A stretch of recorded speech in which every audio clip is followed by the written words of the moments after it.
یہ واقعہ 6 سال پرانا ہے۔ ان دنوں میں اور میری سہیلی حسنہ میٹرک میں تھی۔ ہم ایک ہی محلے میں رہنے کی وجہ سے ساتھ آتی جاتی تھیں۔ حسنہ خوبصورت اور بہت اچھی تھی۔ وہ میرا بڑا خیال رکھتی تھی۔ اس میں کافی خوبیاں تھیں، تاہم اس کی شخصیت میں کچھ کمی بھی تھی، اور وہ یہ کہ وہ جلد باز واقع ہوئی تھی، زندگی کی رنگینیوں پر فریفتہ تھی اور جنس مخالف کے بارے میں دل کھول کر باتیں کیا کرتی تھی۔ اس کی یہی بات مجھ کو کھٹکتی تھی۔ محلے بھر کے لڑکوں کے نام، ان کی سرگرمی اور ان کے رومان اس کے علم میں تھے۔ جب وہ کسی لڑکے اور اس کی محبوبہ کے بارے میں بات شروع کرتی، میں ٹوک دیا کرتی تھی۔ میں اس سے کہتی کہ دنیا میں اور بھی بہت سی کام کی باتیں ہیں، اور بھی موضوعات ہیں۔ آخر تم ایک ہی موضوع کو کیوں سوچتی ہو کہ فلاں لڑکا اچھا ہے اور فلاں برا ہے؟ بھائی ہمیں کیا، ہمیں تو بس اپنے کام سے کام رکھنا چاہیے۔ بس اس بات پر ہماری کبھی کبھار ان بن ہو جاتی تھی۔ مجھ کو پتہ نہیں تھا کہ آگے چل کر وہ زندگی کے ساتھ کیسی آنکھ مچولے کھیلنے والی ہے۔ اگر پتہ ہوتا تو میں اس کو اپنی جان کی قسم دے کر روک لیتی۔ حسنہ کا گھرانہ شرافت کا نمونہ تھا۔ اس کی بیوہ ماں نے نہایت نامناسب حالات میں محنت مشقت کر کے بچوں کو پالا تھا۔ اس کا ایک ہی بڑا بھائی تھا جو سیدھا سادہ اور کم گو انسان تھا۔ وہ اپنے کام سے کام رکھتا تھا۔ محلے میں لوگ اس نوجوان پر اعتبار کرتے تھے، اس کی عزت کرتے تھے، کیونکہ اس نے کبھی کسی لڑکی کی طرف آنکھ اٹھا کر نہیں دیکھا تھا۔ اس کا نام اشرف تھا اور وہ خود ہی اپنے نام کی آبرو تھا۔ حسنہ کی ماں ہمیشہ اس کو نصیحت کیا کرتی تھی کہ اپنے بڑے بھائی کی عزت بنا کر رکھنا، اور وہ جواب دیتی کہ ماں تم کیسی باتیں کرتی ہو؟ کیا میں کوئی غلط کام کرنے اسکول جاتی ہوں جو تم کو ہول اٹھتے ہیں؟ اس کی شوخیوں سے ماں ڈرتی تھی اور چپ ہو جاتی تھی۔ ہمارا دیہاتی گھرانہ تھا، جس کی وجہ سے ہمیں گھومنے پھرنے اور بولنے کی زیادہ آزادی نہ تھی۔ ہمارے علاقے کا یہی رواج ہے، یہاں کوئی عورت اپنی مرضی کا کام نہیں کر سکتی، اور نہ ہی مرد عورتوں کو اتنی آزادی دیتے ہیں کہ وہ ادھر ادھر گھومتی پھریں۔ اس وجہ سے میرے دل میں اپنے والد اور بھائیوں کا ڈر بیٹھا ہوا تھا۔ لیکن حسنہ کسی سے نہیں ڈرتی تھی، بلکہ مجھ کو کہتی تھی کہ مرد ذات سے بالکل نہیں ڈرنا چاہیے۔ میں اس کی اس باتوں پر حیران ہو جاتی تھی کہ اس کو کس نے اتنا نڈر بنا دیا۔ شاید اسی لیے کہ اس کے والد زندہ نہ تھے اور بھائی انتہائی شریف تھا، جبکہ ماں تو ماں ہی ہوتی ہے، نرم دل، اور وہ جب چاہتی کسی سہیلی کے گھر اور کبھی کہیں اور چلی جاتی تھی۔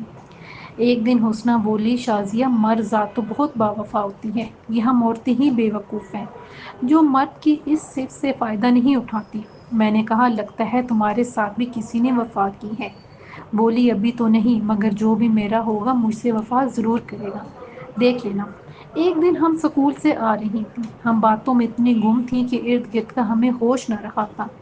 میں برقع پہنتی تھی اور چہرے پر نقاب رہتا تھا، جبکہ حسنہ چادر اوڑھتی تھی اور اس کا چہرہ کھلا ہوتا تھا۔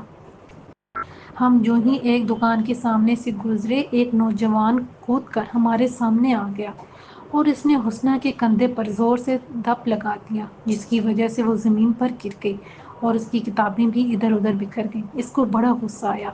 اس نے کہا، اچھا مرد ہو تو کل پھر اسی جگہ ملنا، میں تم کو اس بات کا جواب دوں گی۔ حسنہ نے اپنے ماموں کے بیٹوں سے جا کر شکایت کر دی تھی اور جگہ اور وقت بھی بتا دیا تھا۔ دوسرے دن وہ اسی جگہ کھڑا تھا، تبھی 4 لڑکے وہاں آ گئے اور اسے منچلے کی خوب پٹائی کر دی۔ میں نے اس سے کہا، تجھ کو مرضات بہت اچھی لگتی تھی تو اب کیا ہوا؟ وہ کہنے لگی، جس کو میں چاہتی ہوں وہ ایسا اوباش نہیں ہے۔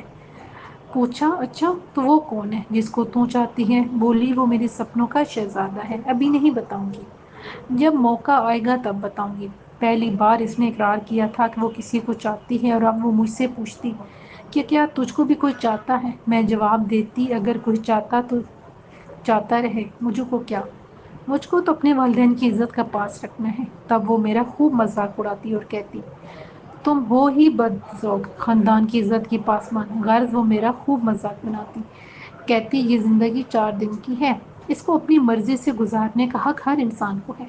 وہ بڑی زندہ دل لڑکی تھی اور ہمیشہ ہنستی رہتی تھی۔ ایک دن میں نے پوچھا کہ اس خوش نصیب کا نام کیا ہے جو تیرے سپنوں کا شہزادہ ہے؟ اس نے بتایا کہ اس کا نام سلیم ہے اور وہ میرا دور کا کزن ہے، لاہور میں رہتا ہے اور کبھی کبھار آتا ہے، کیونکہ یہاں اس کی بہن کا گھر ہے۔ سلیم کی اور میری ملاقات بھی اپنی بہن کی شادی پر ہوئی تھی۔ ایک دن وہ ہمارے گھر آئی، بہت گھبرائی ہوئی تھی۔ امی نے پوچھا کیا ہوا؟ بولی خالہ مجھ کو بچا لو، خالہ مجھ کو بچا لو۔ امی نے پوچھا کچھ بتاؤ تو صحیح۔ بولی ماں میرا رشتہ ایک امیر شخص سے کر رہی ہے اور وہ ہمارے دور کا رشتہ دار ہے۔ اس کی بیوی مر گئی ہے، ایک چھوٹا بچہ بھی ہے جس کو بچے کی پھوپھی پال رہی ہے، لیکن میں اس سے شادی نہیں کروں گی۔ اس کی حالت دیکھ کر امی بھی پریشان ہو گئی۔ انہوں نے تسلی دی کہ تم فکر نہ کرو اور آرام سے گھر جاؤ، میں تمہارے ماں کو سمجھاؤں گی کہ وہ ایسا نہ کرے۔ پھر اسکول کی چھٹیاں ہو گئی، بہت دنوں تک حسنہ ہمارے گھر نہ آئی۔ امی نے کہا شازیہ بہت دنوں سے حسنہ نہیں آئی، ذرا اس کی خیر خیریت تو پتہ کرو۔ میں بھی خوش ہو گئی کہ پہلی بار سہیلی کے گھر جانے کی اجازت ملی تھی۔ میں چھوٹے بھائی کو لے کر اس کے ہاں چلی گئی۔ اس کے گھر میں کچھ مہمان آئے ہوئے تھے، وہ ان کے لیے چائے بنا رہی تھی اور بہت خوش نظر آ رہی تھی۔ میں سلام کرنے کے لیے خالہ کی طرف گئی تو وہاں ایک عورت اور ایک لڑکی لڑکا بیٹھے خالہ سے باتیں کر رہے تھے۔ میں خالہ کو سلام کر کے واپس باورچی خانے میں آ گئی اور حسنہ سے پوچھا کیا یہی سلیم ہے؟ یہ تو بہت خوبصورت ہے۔ وہ بولی ہاں یہی ہے، دیکھا کتنا ہینڈسم ہے، یہ لوگ رشتہ لینے آئے ہیں، خدا کرے امی مان جائے، وہ تو بس اسی امیر شخص کو اپنا داماد دیکھنا چاہتی ہیں۔ اچانک ڈرائنگ روم سے اونچی اونچی آوازیں آنا شروع ہوئی تو حسنہ پریشان ہو گئی۔ جب وہ لوگ جانے لگے تو سلیم نے کہا خالہ آپ نے ہماری بے عزتی کی ہے، میں اس کا حساب لوں گا، آپ آج کا دن ضرور یاد رکھیے گا۔ خالہ نے کہا اچھا بیٹا ضرور یاد رکھوں گی، مگر اب تم جاؤ، میں تم کو رشتہ نہیں دے سکتی، مجبور ہوں، ہمیں معاف کرنا۔ ان کے جانے کے بعد خالہ بہت پریشان تھی۔ انہوں نے حسنہ سے کہا کہ تو ہماری عزت کی دشمن ہے، یہ لڑکا بے لحاظ ہے اور رشتے کے لائق نہیں، جبکہ امجد رنڈوا صحیح مگر شریف آدمی ہے اور عمر میں بھی زیادہ نہیں ہے۔ اس کی شادی کو 2 سال ہوئے تھے کہ بیوی رضا الہی سے فوت ہو گئی، اب اس میں اس کا کیا قصور؟ مگر حسنہ کہاں ماننے والی تھی، دونوں ماں بیٹی میں رشتے کی بات پر ٹھن چکی تھی۔ ایک دن وہ ہمارے گھر آئی اور کہنے لگی ماں تو سلیم کے لیے کسی طرح مانتی نہیں، اس کو تو امجد کی دولت بھلی لگتی ہے، بھلا میں کیوں بنوں قربانی کا بکرا؟ کل امجد کے گھر والے منگنے کے لیے آ رہے ہیں، میں نے سلیم کو فون کر دیا ہے، اس نے کہا کہ تم تیار رہنا، میں تم کو لینے آ رہا ہوں۔ تو کیا تم اس کے ساتھ چلی جاؤ گی؟ ہاں تو اور کیا کروں۔ اچھا تو شازیہ خدا حافظ، خدا جانے پھر ہم زندگی میں مل سکیں یا نہیں۔ میں سمجھی یہ ایسے ہی کہہ رہی ہے، جائے گی کہاں؟ تاہم اس دن بھی میں نے بہت سمجھایا مگر وہ نہ مانی اور اگلے دن اپنے بھائی اور ماں سے چوری چھپے سلیم کے ساتھ لاہور چلی گئی۔ میں بہت حیران ہوئی کہ یہ کیسی لڑکی ہے جس کو ماں بائی کی عزت کا ذرا بھی خیال نہیں ہے۔ حسنہ کے گھر والے محلے میں بہت بے عزت ہوئی ہے تو یہ شہر ہی چھوڑ کر چلے گئے۔ اس کے بعد ان لوگوں کا کچھ پتہ چلا اور نہ ہی حسنہ نے کسی سے رابطہ کیا۔ ہم بہنوں کی بھی تعلیم مکمل ہو گئی تھی، ابو ریٹائر ہو گئے تھے تو ہم اپنے گاؤں چلے گئے۔ گاؤں میں ہمارے سب رشتہ دار رہتے تھے۔ میری منگنی اپنے چاچا زاد سے ہو گئی جو ڈاکٹر تھے، وہ لاہور میں سروس کرتے تھے۔ یوں ہم لاہور آ گئے۔ مجھ کو نرسنگ کا شوق تھا، شوہر نے میرے شوق کا احترام کرتے ہوئے مجھ کو کبھی کبھار ہسپتال آنے کی اجازت دے دی۔ ایک دن میرے شوہر کی ڈیوٹی ایمرجنسی میں لگی ہوئی تھی، اس دن میں بھی یوں ہی ہسپتال چلی گئی تھی کہ ایک عورت بری طرح جلی ہوئی لائی گئی۔ میں نے وارڈ بوائے سے پوچھا کہ اس کا والی وارث کوئی نہیں؟ اس نے بتایا کہ جی اس کے شوہر نے ہی اس کو جلایا ہے۔ اس کو ہسپتال کون لایا تھا؟ ایک مرد اور ایک عورت جو خود کو اس کے پڑوسی بتاتے تھے۔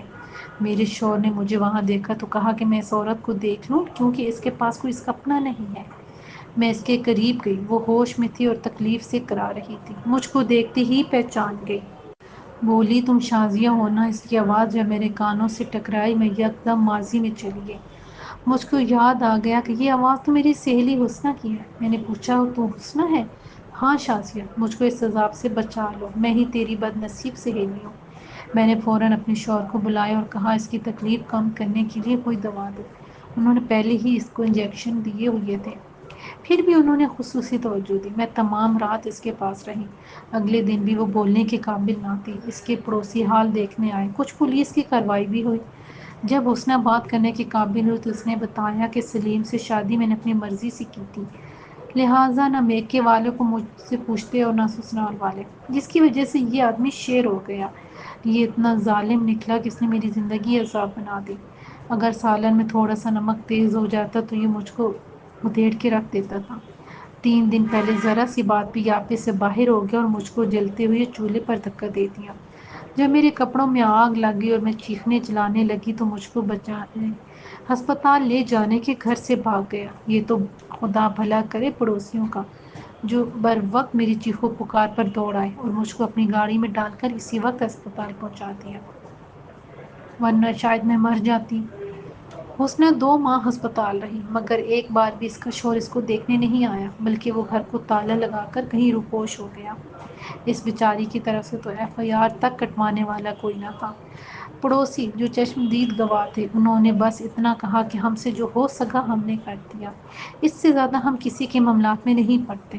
حسنہ کہتی تھی کہ مجھ کو دارالامان میں داخل کرا دو، مگر اس کی حالت کے پیش نظر میں اس کو اپنے گھر لے آئی۔ اب وہ مجھ کو کہتی ہے کہ شازیہ، تم صحیح کہتی تھی کہ اپنے بھائی کی عزت کی پاسبان بنو، اور میں تمہارا مذاق اڑاتی تھی۔ آج میں نصیبوں جلی، ساری کی ساری جل کر بھسم ہو گئی ہوں۔ مجھ کو سلیم نے اپنی جھوٹی محبت کا زہر پلایا تھا، جس سے میں مدہوش ہو گئی تھی، اور مجھ کو اس وقت کچھ بھی سجائی نہ دیتا تھا۔ آج بس نہیں چلتا کہ ہر لڑکی سے کہوں کہ کسی کی محبت کا زہر نہ پینا، ورنہ مدہوش ہو کر میری طرح جل جاؤ گی۔